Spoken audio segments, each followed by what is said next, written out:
James Franklin. Some of us in this broadcasting duo know James Franklin a little bit better than others, but James Franklin was rumored to a bunch of different positions, from Arkansas to the unopening. Is that even a word? I don't know. The current non-opening at Florida State. Oh, right. Sure. To, of course, Virginia Tech. Virginia Tech reeled him in. They got their guy. James Franklin, I believe, on a 5-year contract, just gave his introductory presser not too long ago. How was it? I mean, he said a lot of stuff that got Virginia Tech people fired up. Good. And why not? Virginia Tech wanted this guy. They made a move for this guy. Virginia Tech has obviously, in advance of reeling in James Franklin, announced that there is going to be renewed commitment to the football program in the name of something like $229 million, whatever it is. Great. An injection of new funds into the football program. So James Franklin is taking over a program that was previously headed up by one of his assistants, Brent Pry. James Franklin is taking over a program that is very much in the footprint, the recruiting footprint of where he was very active and very successful over the years while up at Penn State. This is a very, very, very big deal, in my opinion, for Virginia Tech. Dan, how do you feel about this? I think largely good. There is still part of me that says, man, this dude was like awake 20 hours a day figuring out how to get Penn State to a national championship in early October. And ahead of Thanksgiving, he's doing an introductory press conference for another major program. It's wild, right? Totally wild. I can't think of a specific example that aligns with this. And it's obviously a different time with a different schedule with the early signing period and the portal. And, you got to get things going as quickly as possible. Penn State wanted to jump on the process when they realized he wasn't going to be the long-term answer. Virginia Tech wanted to jump on the process when they realized Brent Pry wasn't going to be the long-term answer. But there is something very striking about, like, is this when you want to hire James Franklin? Like, are you getting the best of James Franklin this quickly after the dissolution of his previous relationship? And so that to me is cause for pause, or favorite pet charity, that, man, I know all these guys are kind of full of it to whatever extent, but he was recruiting for Penn State not that long ago. And now he's just changing hats and be like, actually, guys. And I know that happens in the winter as well. It's real weird. Mid-season. It's real weird. For me as a Penn Stater, somebody who follows Penn State, it's real weird.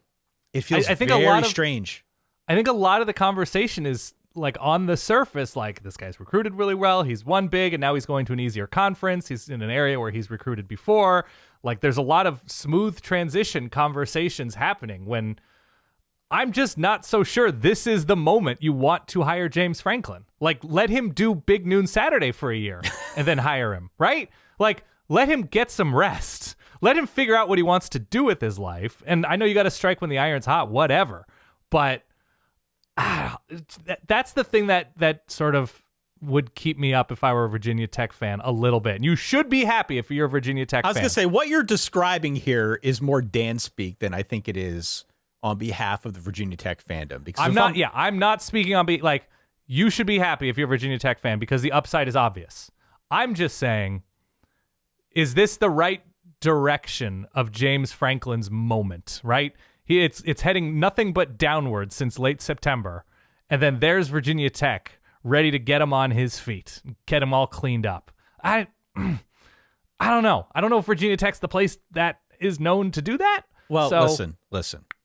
Yeah. He's going to come in there. He's going to build it in his image, and he's going to do a good job.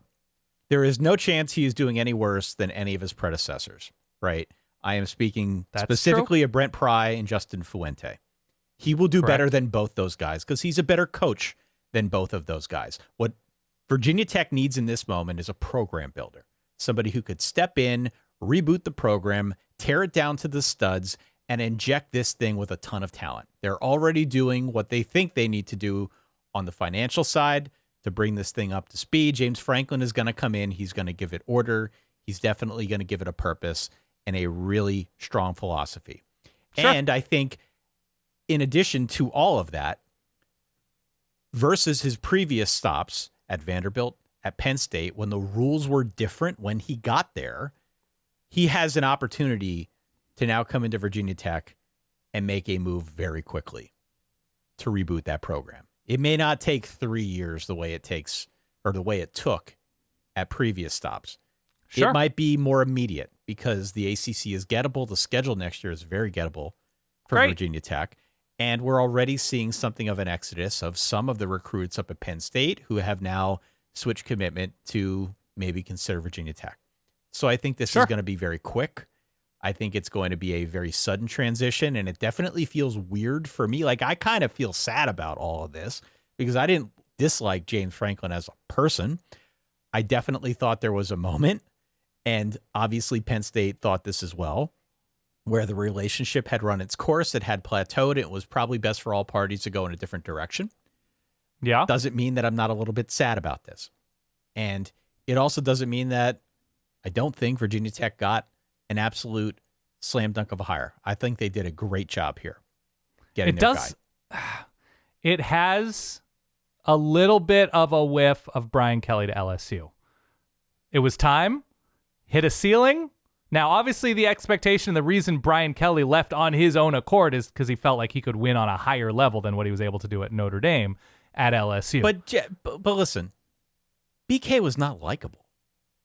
He was not likable. The reason that move was so shocking was not because it was Brian Kelly, this magnetic figure that everybody reveres. It was because, what is Notre Dame going to do for a coach now? Yeah. Because people didn't see that coming. But that was the shock involved with that move. This one, I think, is completely different. James Franklin was not the type of guy who was almost hated to an extent the way that Brian Kelly was, right? People didn't like Brian Kelly. A lot of people like James Franklin. They did. The student section at the end of his time at Penn State was where's my unanimously chanting for him to get fired. Where's my sound? I just think it's different. I think they're different characters altogether. And James Franklin definitely had more of a fan base than Brian Kelly. Brian Kelly had the fan base because he won.